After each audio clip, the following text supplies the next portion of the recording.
What's up sa inyo mga pre? Pupunta tayo ngayon ng Ho Chi Minh City. And nandito tayo ngayon sa NAIA Terminal 3. And guess what? Di ako mag-isa ngayon. May kasama tayo and mamaya na surprise yun.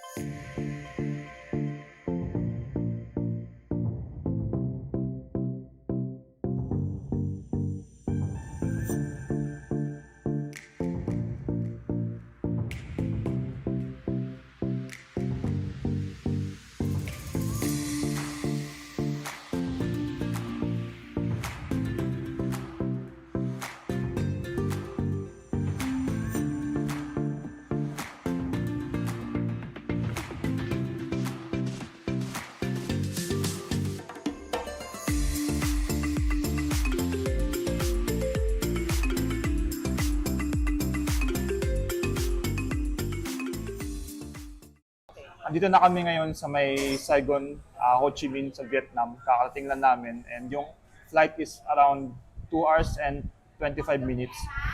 Then, grabe yung pila sa immigration kanina. Almost 1 hour yung pila sa immigration. Then, if magpapalit kayo ng pera guys, sa labas kayo magpapalit na airport. Ang rate sa airport is 330 to 1 peso is equals to 330 dong. So, sa labas is mas okay pa.